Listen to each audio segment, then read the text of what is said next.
नेहा, आवाज आ रही बेटा? यस सर आ रही है। स्टार्ट करिए प्रेजेंटेशन अपना।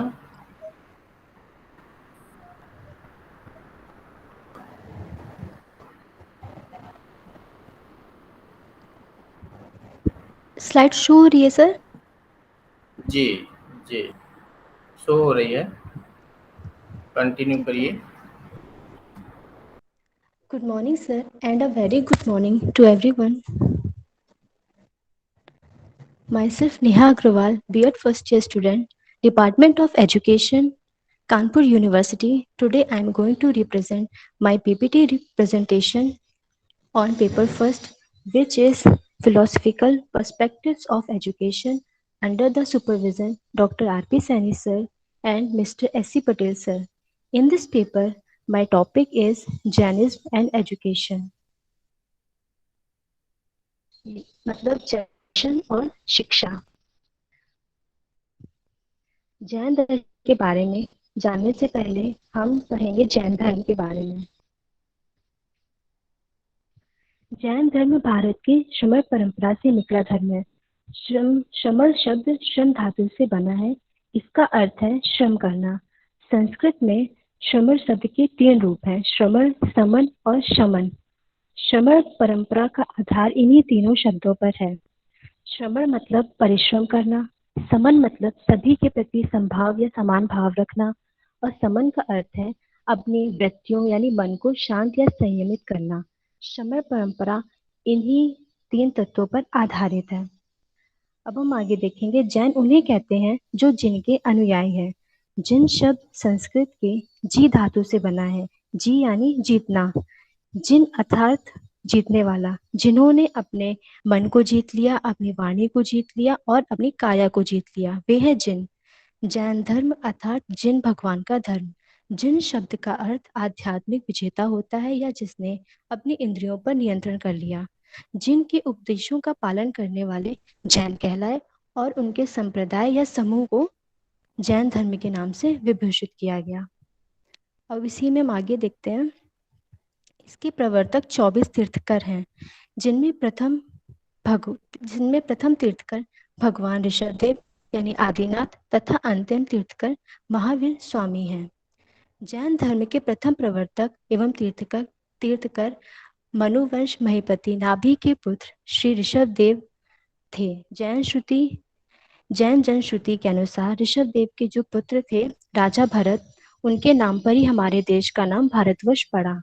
कुछ विद्वान जैन धर्म के 23वें तीर्थकर पार्श्वनाथ, जिनका जन्म 1817 ईसा पूर्व हुआ था, उनको इस धर्म का मूल प्रवर्तक मानते हैं।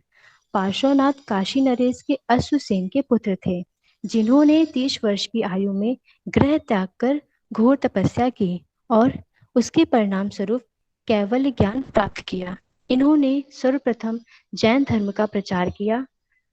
इस धर्म के 24वें व अंतिम तीर्थकर वैशाली गणराज्य के कुंडलपुर के प्रधान राजा अध्यक्ष सिद्धार्थ के पुत्र वर्धमान या महावीर स्वामी थे। वर्धमान को बचपन में सारे सुख वैभव के साधन प्राप्त थे, परंतु उनको उनमें कोई रुचि नहीं थी। वे परोपकार में रुचि लेते थे। इन्होंने राज्य के स्थान पर जन सेवा को स्वीकार किया। महावीर स्वामी ने 23वें तीर्थकर पार्श्वनाथ के 4 महाव्रत सत्य, अहिंसा, अस्तेय और अपरिग्रह में एक महाव्रत ब्रह्मचर्य को जोड़कर मनुष्य को 5 महाव्रतों के पालन करने का उपदेश दिया। उन्होंने यह उपदेश बड़े सीधे, सरल और सच्चे सॉरी उन्होंने यह उपदेश बड़े सीधे और सरल तरीके से दिया था। उसके बाद इन धार्मिक उपदेशों का दार्शनिक चिंतन हुआ, जो जैन दर्शन के नाम से जाना जाता है। जैन दर्शन की अत्यंत प्राचीनता सिद्ध करने वाले अनेक उल्लेख साहित्य और विशेषकर पौराणिक साहित्यों में प्रचुर मात्रा में हैं। श्वेतांबर व दिगंबर जैन पंथ के 2 संप्रदाय हैं। धर्म के रूप में जैन दर्शन के 2 रूप हैं, दिगंबर और श्वेतांबर। जो दिगंबर संप्रदाय के लोग थे, वे महावीर स्वामी की मूल शिक्षाओं को मानते थे। उनका विश्वास है केवली यानी जो मोक्ष के इच्छुक होते हैं, उनको वस्त्र धारण नहीं करने चाहिए। मोक्ष के लिए वे घोर तपस्या को ही आवश्यक समझते थे। उनकी दृष्टि से स्त्रियां मोक्ष की अधिकारिणी नहीं है। वे पुरुष जीवन प्राप्त करने के बाद ही मोक्ष प्राप्त करने का प्रयास कर सकती हैं। श्वेतांबर महावीर स्वामी द्वारा प्रचारित कठोर नियमों में थोड़ी सी ढील देते हैं। इस संप्रदाय के प्रवर्तक श्री संघभद्र हैं। इनके अनुसार केवली के लिए नग्न रहना आवश्यक नहीं है, उन्हें श्वेत वस्त्र धारण करने चाहिए। इसी आधार पर इस संप्रदाय का नाम श्वेतांबर पड़ा। इनके अनुसार स्त्रियां मोक्ष की अधिकारिणी हैं।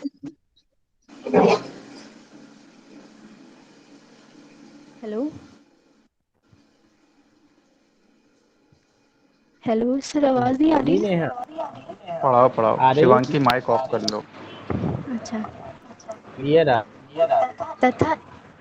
तथा इनके ग्रंथ समय सार,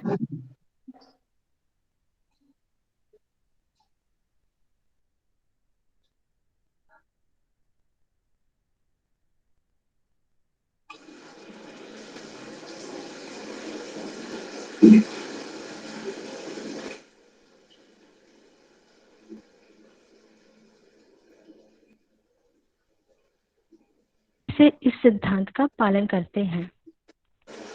सभी जीव जीना चाहते हैं, कोई मरना नहीं चाहता है। इसलिए इस धर्म में प्राणीवध का त्याग सर्वप्रथम उपदेश है।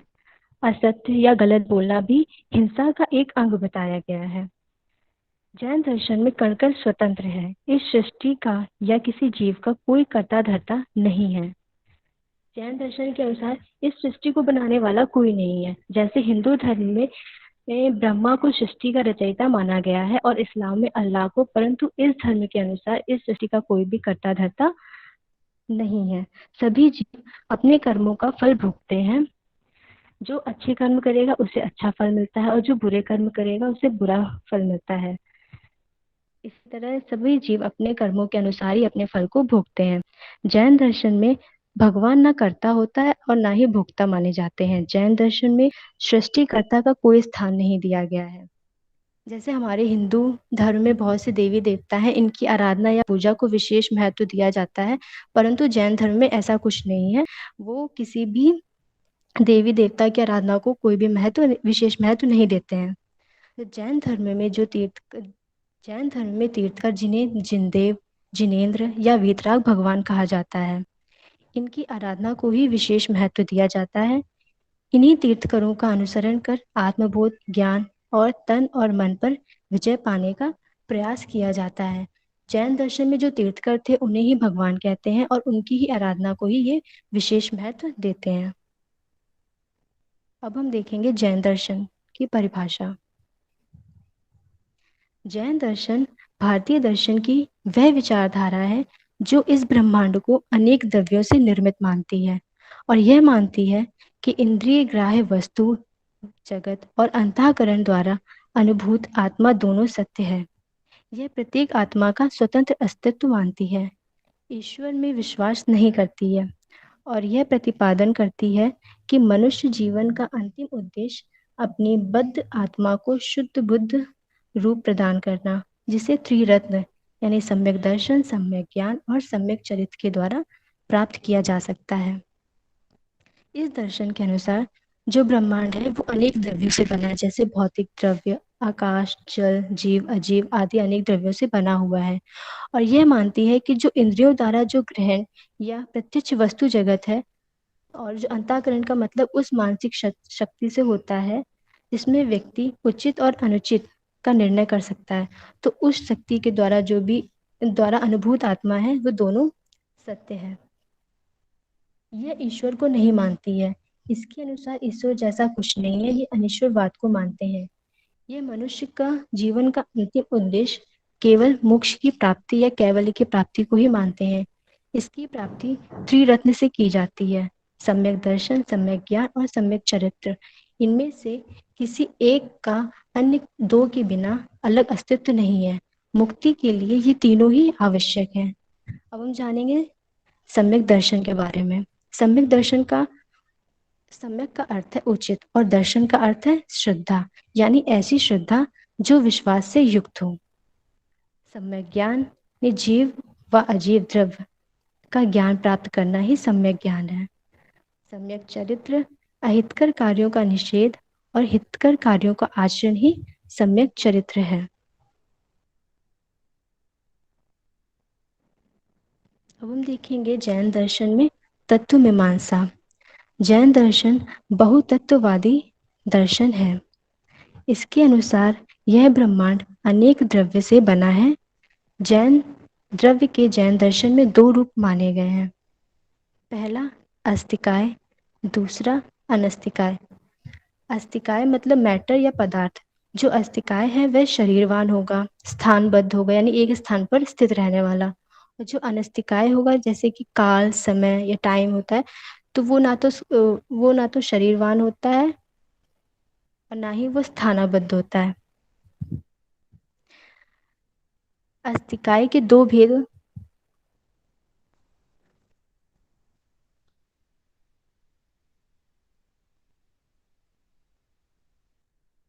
हाँ, अब अस्तिकाय के दो भेद माने गए हैं, जीव और अजीव।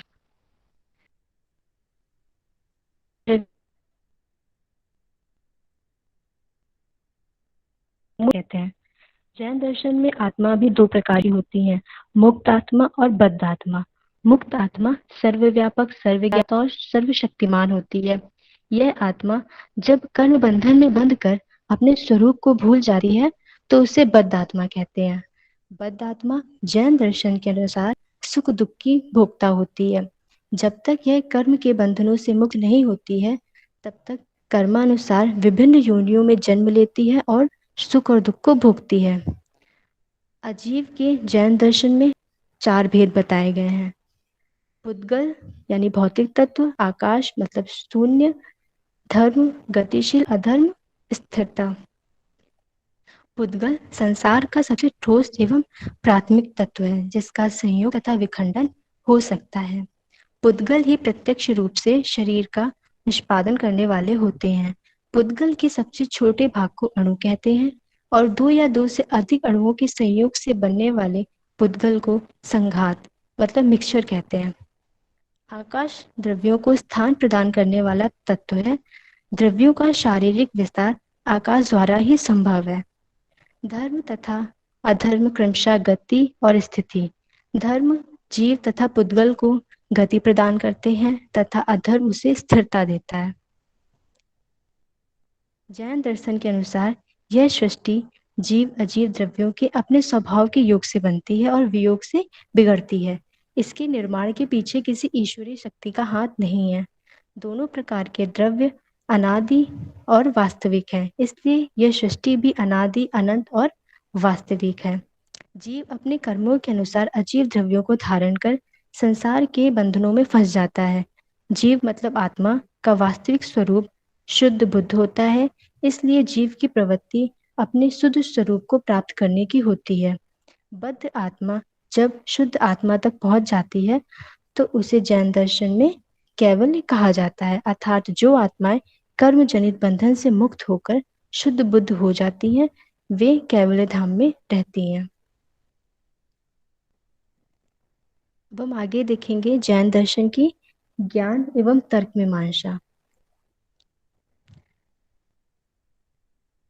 जैन आचार्य जीव द्रव्य के ज्ञान को विशेष ज्ञान मानते हैं और अजीव द्रव्य के ज्ञान को साधारण ज्ञान मानते हैं। ज्ञान के जैन दर्शन में निम्नलिखित 5 भेद माने गए हैं। मति ज्ञान, श्रुति ज्ञान, अवधि ज्ञान, मनः पर्याय अज्ञान, ज्ञान कैवल्य ज्ञान। मति ज्ञान वह ज्ञान है जो इंद्रियों द्वारा प्राप्त होता है, जिसे अन्य दर्शन में प्रत्यक्ष ज्ञान कहा गया है। इसे जैन दर्शन में साधारण ज्ञान भी कहा गया है। दूसरा है श्रुति ज्ञान। यह वह ज्ञान है जो लक्षणों, प्रतीकों अथवा शब्दों के माध्यम से प्राप्त होता है। वर्तमान में यह स्व अध्याय द्वारा भी प्राप्त किया जा सकता है। तीसरा है अवधि ज्ञान। यह वह ज्ञान है जो देश और काल की परिधि से परे होता है, इंद्रियातीत होता है और जिसे असाधारण अंतर्दृष्टि द्वारा प्राप्त किया जाता है। चौथा है मनः पर्याय ज्ञान। यह वह ज्ञान होता है जिसके द्वारा दूसरे व्यक्तियों के मनों के भावों को जाना जाता है, उसके वर्तमान एवं अतीत के विचारों एवं भावों को जाना जाता है। जैन दर्शन के अनुसार यह ज्ञान प्राप्त करने के लिए चार कसाय से क्रोध, लोभ, मोह एवं अहंकार से मुक्त होना आवश्यक होता है। लास्ट है केवल ज्ञान। यह वह पूर्ण ज्ञान है जिसे प्राप्त करने के बाद फिर कुछ जानना शेष नहीं रह जाता है। इसमें ज्ञाता और ज्ञेय का अंतर ही समाप्त हो जाता है। यह ज्ञान उन्हीं को प्राप्त होता है जो अपने आप को कर्म बंधन से मुक्त कर लेते हैं। अब हम आगे देखेंगे जैन दर्शन की मूल एवं आचार्य मीमांसा।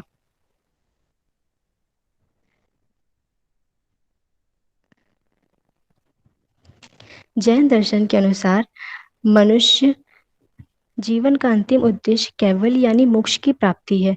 मोक्ष से इसका तात्पर्य अपनी कर्म एवं अथर्द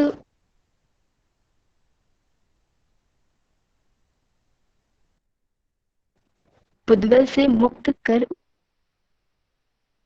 प्रदान कर रत्न सम्यक दर्शन, सम्यक ज्ञान और सम्यक चरित्र पर बल देता है। सम्यक दर्शन यानी कि ऐसी श्रद्धा जो विश्वास से युक्त हो, सम्यक ज्ञान जीव अजीव द्रव्य का ज्ञान और सम्यक चरित्र अहितकर कार्यों का निषेध और हितकर कार्यों का आचरण ही सम्यक चरित्र है।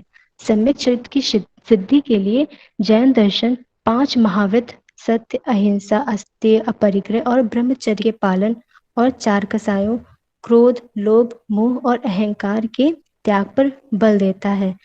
सत्य का अर्थ है विचार, वाणी तथा व्यवहार में सत्य का पालन करना। अहिंसा का अर्थ है विचार, वाणी तथा व्यवहार में किसी भी प्राणी की हिंसा ना करना, किसी को कष्ट ना पहुंचाना। जैन दर्शन में किसी प्रकार के शोषण जैसे शारीरिक, मानसिक, सामाजिक, सांस्कृतिक, आर्थिक एवं राजनैतिक आदि को हिंसा माना गया है। अस्तेय का अर्थ है वस्तु अथवा विचार किसी की भी चोरी ना करना।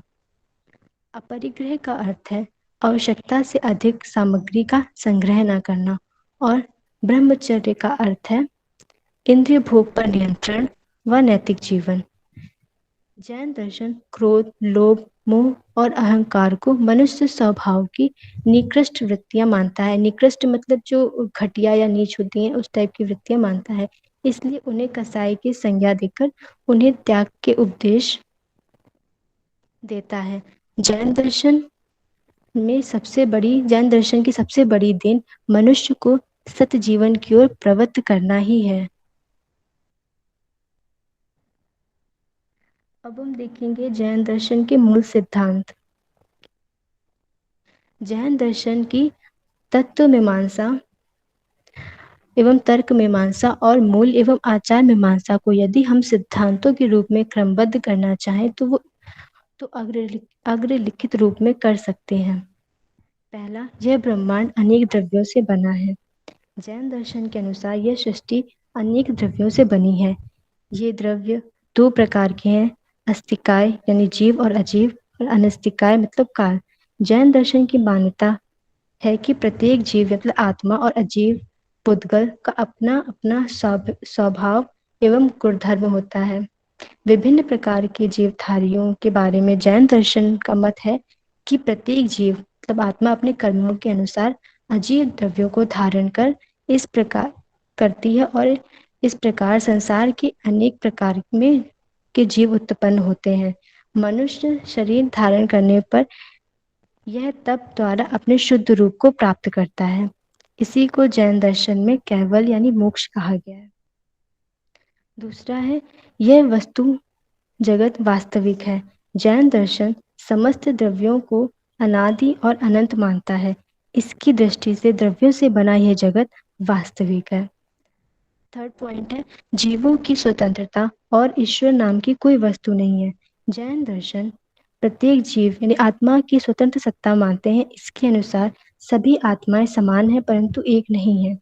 सभी आत्माएं अपने शुद्ध बुद्ध एवं मुक्त हैं, सर्वज्ञ हैं, सर्वव्यापक हैं और सर्वशक्तिमान हैं।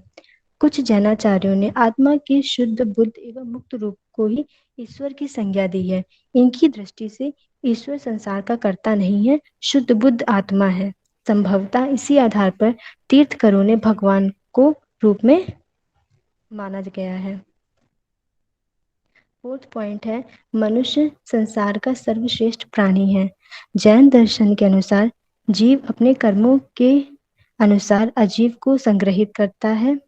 परिणाम स्वरूप इस जगत में विभिन्न प्राणियों का आविर्भाव होता है। इनमें से एक प्राणी मनुष्य है।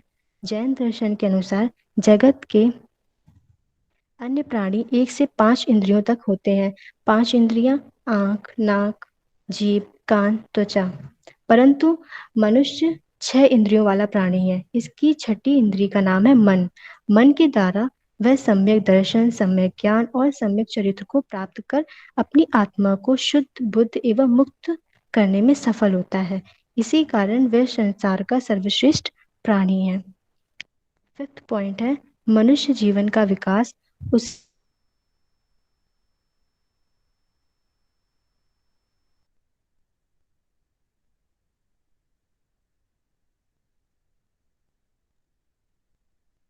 का प्रादुर्भाव होता है। नेक्स्ट पॉइंट है, मनुष्य जीवन का अंतिम उद्देश्य। जैन दर्शन के अनुसार जब जीव मनुष्य के स्वरूप को धारण करता है, तब वह अपने शुद्ध, बुद्ध एवं मुक्त रूप को प्राप्त करने में सफल हो सकता है। तब मनुष्य जीवन का अंतिम उद्देश्य केवल की प्राप्ति ही होनी चाहिए। सातवां पॉइंट है, केवल की प्राप्ति के लिए सम्यक दर्शन, सम्यक ज्ञान एवं सम्यक चरित्र आवश्यक है। जैन दर्शन के अनुसार जब तक जीव कर्मों से शून्य नहीं हो पाता है, तब तक वह अपने कर्मों के अनुसार अजीव द्रव्यों से संयोग करता रहता है और भिन्न भिन्न योनियां प्राप्त करता रहता है। मनुष्य योनि में वह सम्यक ज्ञान, सम्यक दर्शन और सम्यक चरित्र द्वारा अपने कर्मों को शून्य कर अजीव द्रव्य धारण करने से मुक्त हो सकता है। लास्ट पॉइंट है, सम्यक दर्शन, सम्यक ज्ञान एवं सम्यक चरित्र के लिए नैतिक जीवन आवश्यक है। जैन दार्शनिकों के अनुसार जब तक मनुष्य उच्च नैतिक जीवन को प्राप्त नहीं करता है, तब तक वह सम्यक जीवन, सम्यक दर्शन, सम्यक ज्ञान एवं सम्यक चरित्र को प्राप्त नहीं कर पाता है। उच्च नैतिक जीवन के लिए जैन दार्शनिक ने 5 महाव्रत सत्य, अहिंसा, अस्तेय, अपरिग्रह एवं ब्रह्मचर्य के पालन और 4 कसाय क्रोध, लोभ, मोह एवं अहंकार के त्याग पर बल देता है। अब हम देखेंगे जैन दर्शन और शिक्षा। जैन दर्शन में द्रव्य की विस्तृत व्याख्या की गई है। द्रव्य के प्रकार एवं गुणों का जितना विशाद वर्णन जैन दर्शन में मिलता है, उतना अन्य कहीं नहीं। आत्मा और काल द्रव्य के रूप एवं गुण धर्म की चर्चा जैन दर्शन में की गई है। उस पर वैज्ञानिकों का ध्यान आकृष्ट हो चुका है। आचरण की शिक्षा हेतु जैन दर्शन में शिक्षा को आवश्यक माना है। आगाम ग्रंथों के अनुसार शिक्षा जीवन के सभी पक्ष, शारीरिक, मानसिक, संवेगात्मक तथा सामाजिक को प्रभावित व विकसित करती है, किंतु इन सभी पक्षों का विकास का उद्देश्य आत्मिक उन्नति होना चाहिए, जिससे कि जीव अपवित्र होने से बच जाए। ज्ञान चाहे व्यवसायिक हो या सांसारिक हो या धार्मिक हो, यदि वह व्यक्ति को आत्मोत्कर्ष के लिए अग्रसर करता है तो वह शिक्षा है। अर्थात जो ज्ञान व्यक्ति को सज्जीवन की ओर प्रेरित करता है, वही शिक्षा है। अब हम देखेंगे जैन दर्शन और शिक्षा के उद्देश्य। जैन दर्शन के अनुसार मनुष्य जीवन का अंतिम उद्देश्य कैवल्य की प्राप्ति है। इसके लिए जैन दर्शन में त्रिरत्न है: सम्यक दर्शन, सम्यक ज्ञान और सम्यक चरित्र को साधन का मार्ग बताया गया है। शिक्षा के उद्देश्यों का सार प्रस्तुत है। पहला, सम्यक दर्शन का उद्देश्य। दूसरा, सम्यक ज्ञान का उद्देश्य। तीसरा, सम्यक चरित्र का उद्देश्य। चौथा, विभिन्न कलाओं में प्रशिक्षण का उद्देश्य। एंड लास्ट है परमार्थ के भाव का उद्देश्य। तो पहला हम देखते हैं सम्यक दर्शन का उद्देश्य। जैनाचार्यों का विकास है अच्छा भौतिक जीवन जीने एवं आत्मा को कर्म शून्य कर उसे शुद्ध बुद्ध और मुक्त करने, और दोनों के लिए सर्वप्रथम आवश्यकता यह है कि मनुष्यों में जैन तीर्थकर और जैन आगम ग्रंथों एवं जैन आगमों का ज्ञान कराने वाले मुनियों में श्रद्धा हो। अतः शिक्षा का सर्वप्रथम उद्देश्य मनुष्यों में इस श्रद्धा का विकास करना होना चाहिए। दूसरा पॉइंट है सम्यक ज्ञान का उद्देश्य।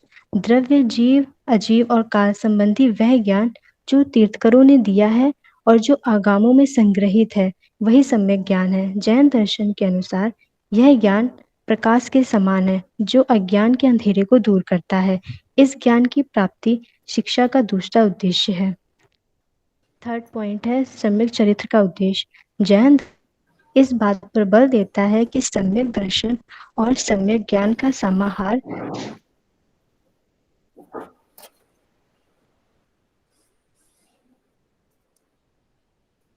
और व्यवहार में उतारना चाहिए, और यह बहुत बड़ा ही कठिन कार्य है। इसके लिए जैनाचार्यों की दृष्टि से 5 महाव्रतों सत्य, अहिंसा, अस्तेय, अपरिग्रह और ब्रह्मचर्य का पालन और 4 कसायों क्रोध, लोभ, मोह एवं अहंकार का त्याग आवश्यक है।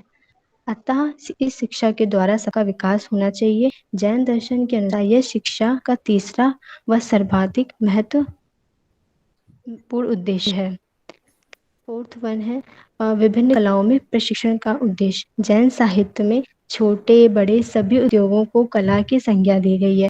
इन कलाओं में कृषि कार्य, सूत काटना, कपड़ा बुनना, मकान बनाना, चटाई बुनना, धातु के बर्तन बनाना, लकड़ी के सामान बनाना आदि उद्योगों का उल्लेख है। सांसारिक व्यक्तियों को अपना जीवन चलाने के लिए इनमें से कुछ न कुछ कार्य अवश्य करना होगा। अतः इस शिक्षा के द्वारा मनुष्य को अपनी योग्यता के अनुसार किसी कला में या उद्योग में निपुण होना चाहिए। परमार्थ भाव के विकास का उद्देश्य। सम्यक चरित्र वाला व्यक्ति अपने शुभ मंगल और कल्याण के साथ साथ समस्त प्राणियों के शुभ मंगल और कल्याण की बात सोचेगा, कहेगा और करेगा। शिक्षा द्वारा मनुष्य में इसका विकास अवश्य होना चाहिए। नेक्स्ट हम देखेंगे शिक्षा की पाठचर्या। शिक्षा पाठचर्या निर्माण में 5 सिद्धांतों का उल्लेख मिलता है। पहला, छात्र की परिपक्वता का सिद्धांत। दूसरा, छात्र की क्षमता का सिद्धांत। तीसरा, छात्र की आयु का सिद्धांत। चौथा, छात्र की क्रमागतता का सिद्धांत। फिफ्थ है उपयोगिता का सिद्धांत।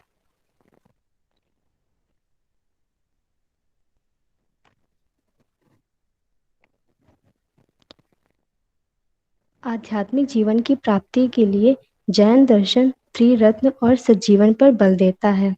इस आधार पर जैन दर्शन ने भौतिक उद्देश्यों की प्राप्ति के लिए भाषा, व्याकरण, गणित, भौतिक विज्ञान, स्थिति विज्ञान, गति विज्ञान, शून्य विज्ञान, यांत्रिकी और विभिन्न कलाओं का समावेश किया है। इनमें से छात्र अपनी योग्यता एवं क्षमता के अनुसार किसी 1 या 2 कला का चयन कर सकता है, और जैन दर्शन के अनुसार सज्जीवन तो सभी के लिए परमावश्यक है। अतः आचरण की शिक्षा पाठचर्या का अनिवार्य एवं प्रमुख अंग होना चाहिए। आचरण शिक्षा में त्रिरत्न, सम्यक दर्शन, सम्यक ज्ञान व सम्यक चरित्र और 5 महाव्रत सत्य, अहिंसा, अस्तेय, अपरिग्रह और ब्रह्मचर्य का प्रशिक्षण अनिवार्य होना चाहिए। अब हम आगे देखेंगे शिक्षण विधि। जैन दर्शन में ज्ञान के स्वरूप व उसको प्राप्त करने की विधियों का बड़ा सूक्ष्म वर्णन किया गया है। जैन आगमों में निम्नलिखित विधियों का उल्लेख मिलता है। पहला, इंद्रियानुभव विधि। दूसरा, प्रयोग विधि। तीसरा, श्रुति विधि। श्रुति विधि। चौथा स्वाध्याय विधि। पहला इंद्रियानुभव विधि। इस विधि द्वारा इंद्रियों द्वारा अनुभव करके ज्ञान प्राप्त किया जाता है, जिसे आज की भाषा में प्रत्यक्ष विधि कहते हैं। दूसरा पॉइंट है प्रयोग विधि। इस विधि में स्वयं करके सीखा जाता है। यह विधि कला उद्योगों की शिक्षा के लिए उपयुक्त विधि होती है। तीसरा पॉइंट है श्रुति विधि। इस विधि में गुरु से सुनकर ज्ञान प्राप्त किया जाता है। आज की स्थिति में गुरु के साथ साथ रेडियो व टेलीविजन द्वारा भी सुना और सीखा जाता है। फोर्थ पॉइंट है स्वाध्याय विधि। इस विधि में पाठ्यक्रम से संबंधित ग्रंथों का अध्ययन करके सीखा जाता है। इसे स्वाध्याय विधि कहते हैं। आध्यात्मिक ज्ञान प्राप्त करने के लिए श्रुति, स्वाध्याय और तपस्या विधियों का भी उल्लेख मिलता है।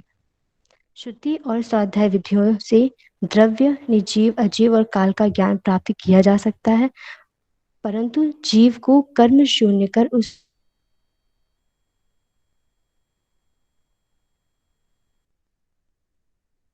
तपस्या करने वाले को 5 महाव्रत करना होता है और 4 कसायों का पूर्ण रूप। अब हम आगे देखेंगे जैन दर्शन और अनुशासन। जैन दर्शन में शिक्षक और शिक्षार्थी दोनों के लिए अत्यंत कठोर अनुशासन का प्रावधान किया गया है। महावीर स्वामी ने अनुशासन में तप और संयम को बड़ा महत्व दिया है। उत्तराध्ययन सूत्र में इसे एक रूपक द्वारा स्पष्ट किया गया है। वह रूपक इस प्रकार है: तपस्या को अग्नि बनाओ, आत्मा को यज्ञ स्थल बनाओ, योग की कुल छेलो, कर्म को ईंधन बनाओ, संयम रूपी शांति का पाठ करो और इस प्रकार प्रशस्त होम करो। जैन जैन आगमों में तप और संयम को अधिक महत्व दिया है। ज्ञान प्राप्ति के इच्छुक व्यक्ति को 5 महाव्रतों का पालन और 4 कसायों का कठोरता से त्याग करना चाहिए। इसी को जैन धर्म में सच्चा अनुशासन कहा गया है। परंतु इस अनुशासन को ये आत्म प्रेरित अनुशासन के रूप में प्राप्त करना चाहते हैं। जैन दर्शन शिक्षार्थियों से तथा उनसे भी जिन्होंने ज्ञान प्राप्त कर लिया है, उनसे यह अपेक्षा करता है कि वह प्रतिदिन अपने कार्यों का पुनरावलोकन करें और उसके पश्चात शिष्य अपने गुरु के पास जाकर अपने कृत्यों का विवरण प्रस्तुत करें। जैन दर्शन यह व्यवस्था भी देता है कि यदि किसी शिक्षार्थी से आचरण संबंधी कोई भूल हो गई है, तो वह उसे अपने आचार्य के सम्मुख स्वीकार करेगा और आचार्य उसे प्रायश्चित की व्यवस्था देगा। परंतु यह प्रायश्चित या मतलब दंड किसी भी स्थिति में अति कठोर नहीं होना चाहिए। अब हम आगे पढ़ेंगे जैन दर्शन और शिक्षक।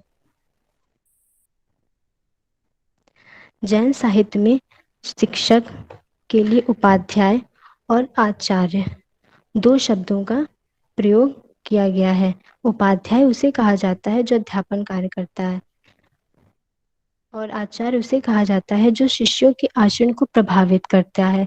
जैनाचार्यों की मान्यता है कि आचार्य को जितेंद्रिय एवं महान व्यक्ति होना चाहिए और 4 कसायों को पूर्ण रूप से त्याग करना चाहिए। जितेंद्रिय मतलब जिसने अपनी इंद्रियों पर विजय प्राप्त कर ली हो। एक आचार्य को सदाचारी होना चाहिए, मतलब उसका आचार व्यवहार समाज के प्रति उच्च हो, और उसे संयमी होना चाहिए, मतलब उसे अपने मन, वचन, कर्म अर्थात मन पर नियंत्रण होना चाहिए, वाणी पर नियंत्रण होना चाहिए, अपने शरीर पर नियंत्रण होना चाहिए और वो उससे स्वस्थ होना चाहिए। वह धर्म व शिक्षा के प्रचार व प्रसार के लिए शारीरिक व मानसिक रूप से स्वस्थ हो। और उपाध्याय वह होता है जिसको अपने जो मतलब अध्ययन और अध्यापन का कार्य देखता है और वो उसे अपने विषय का पूर्ण ज्ञान होना चाहिए। अपने विषय के साथ साथ उसे अन्य विषयों का भी सामान्य ज्ञान होना चाहिए। उसका शिक्षण कला में भी प्रवीण होना आवश्यक है। आचार्यों के लिए गृहस्थ जीवन निषेध है, परंतु वो उपाध्याय गृहस्थ जीवन में प्रवेश कर सकते हैं। अब हम आगे पढ़ेंगे जैन दर्शन और शिक्षार्थी।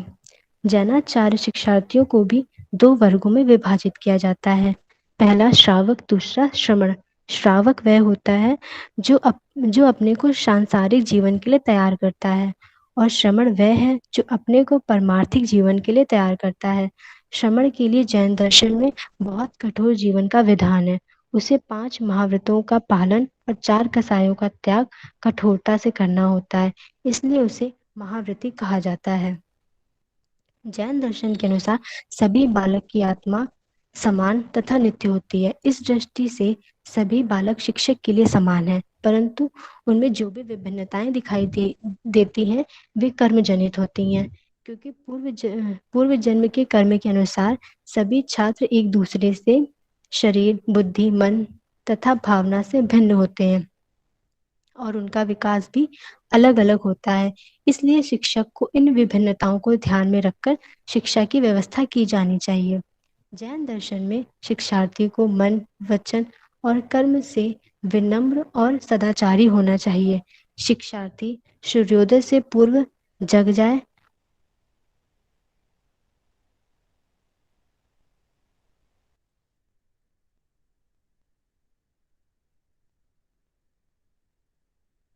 पांच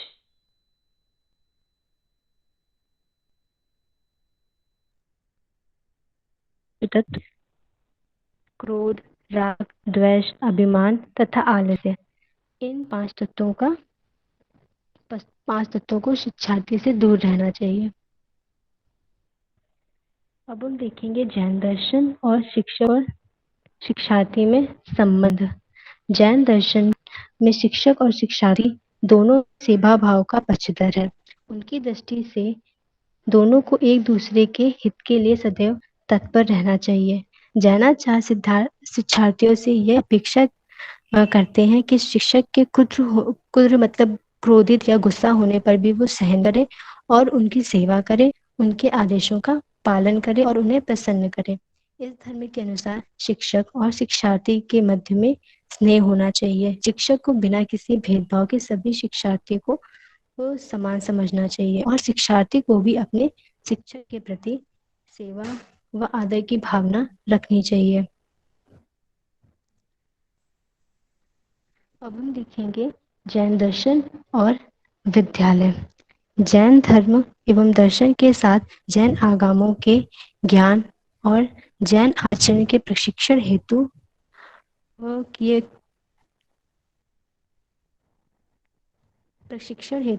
शिक्षा के केंद्रों का भी विकास हुआ है, परंतु ये केंद्र बौद्ध मठों की भांति आज के विद्यालय या विश्वविद्यालय नहीं थे।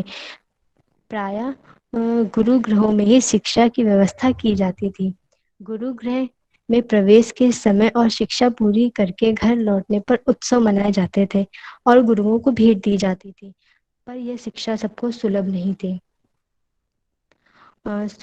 थी। सीमित गुरु और सीमित प्रवेश होते थे। प्रायः गुरुगृह व मंदिरों में ही शिक्षा की व्यवस्था की जाती थी। मंदिरों में प्रायः एक पुस्तकालय होता था जहाँ जैन साहित्य प्रचुर मात्रा में उपलब्ध रहता था।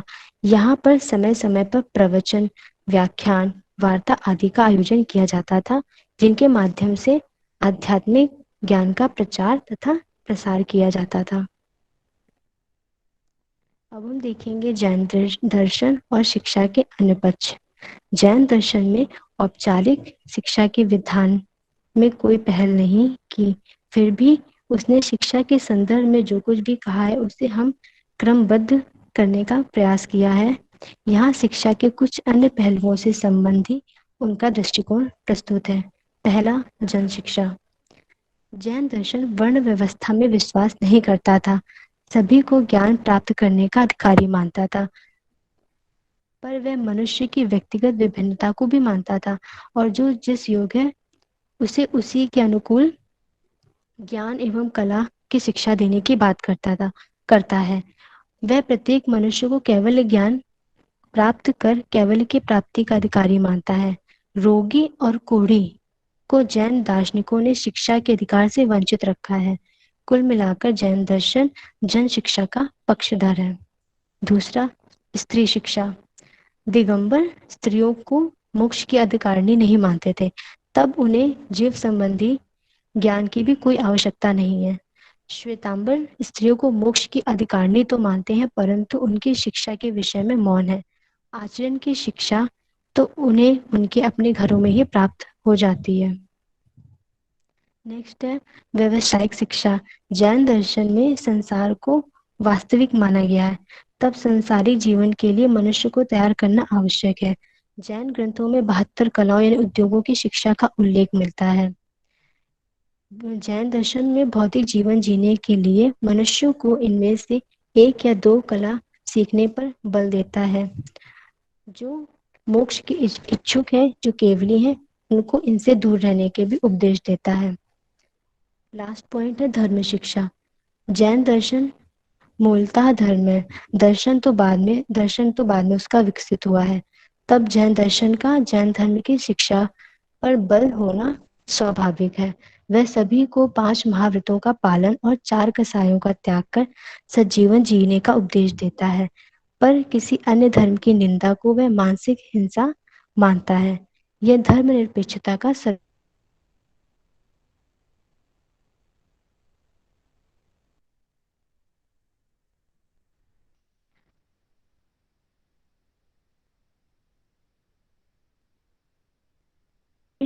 आत्मा और दोनों की वास्तविकता को स्वीकार किया है।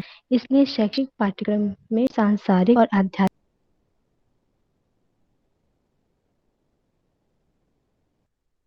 हमें वैज्ञानिकता एवं आध्यात्मिकता का उचित समन्वय दिखाई देता है। जैन दर्शन में जीव द्रव्य के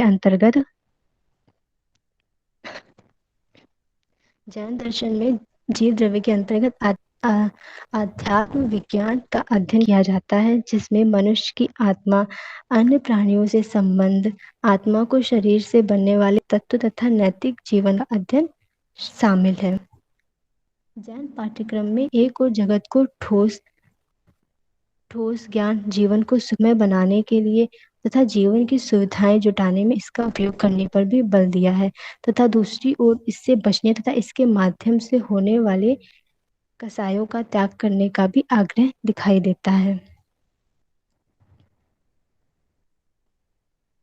जैन दर्शन में जीव द्रव्य के अंतर्गत आध्यात्म विज्ञान का अध्ययन किया जाता है, जिसमें मनुष्य की आत्मा, अन्य प्राणियों से संबंध, आत्मा को शरीर से बांधने वाले तत्व तथा नैतिक जीवन का भी अध्ययन शामिल है। इसमें अजीव द्रव्यों के अंतर्गत का पाठ्यक्रम इस प्रकार है। धर्म, इसमें गति विज्ञान का अध्ययन किया जाता है। अधर्म में स्थिति विज्ञान का अध्ययन किया जाता है। आकाश में शून्य विज्ञान एवं ब्रह्मांड का अध्ययन किया जाता है। पुद्गल में इंजीनियरिंग भौतिक विज्ञान का अध्ययन, स्थावर में भू विज्ञान का अध्ययन, जंगम में जीव विज्ञान, वनस्पति विज्ञान, शरीर रचना तथा शरीर क्रिया विज्ञान का अध्ययन, और लास्ट है काल का अध्ययन, इतिहास तथा सामाजिक विज्ञान का अध्ययन किया जाता है। अब हम देखेंगे जैन दर्शन का मूल्यांकन। जैन दर्शन के अनुसार शिक्षा वह प्रक्रिया है जो समाज, कर्म, व्यवहार, व्यवसाय, जीवन आदि के विचार से व्यक्ति को स्वयं और समाज दोनों के लिए हितकारी बनाए। जैन दर्शन में शिक्षा के उद्देश्य मानव को व्यवहारिक जीवन में सफलता और मोक्ष प्राप्ति के लिए तैयार करना है। पहला, जैन दर्शन एक यथार्थवादी दर्शन है।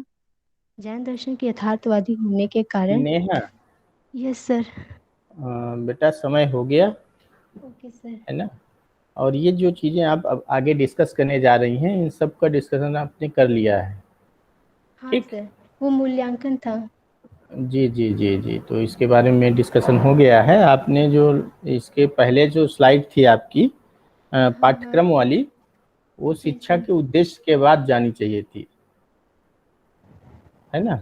जो लास्ट में आपने शिक्षा के अन्य पक्षों के बाद आपने लगा दिया स्लाइड पाठ्यक्रम वाली, वो शिक्षा के उद्देश्य के बाद आनी चाहिए। ठीक, सीक्वेंस सही रहेगा। आवाज़ थोड़ी सी और बढ़ानी है। प्रेजेंटेशन आपका बहुत अच्छा था, ठीक है, प्रयास आपने अच्छा किया है। किसी का कोई प्रश्न है नेहा के प्रेजेंटेशन से तो पूछ लीजिए, समय बहुत कम है। या तो आप अपना प्रश्न नोट कर लीजिए और कल पूछ लीजिएगा, क्योंकि अगली क्लास का समय हो गया।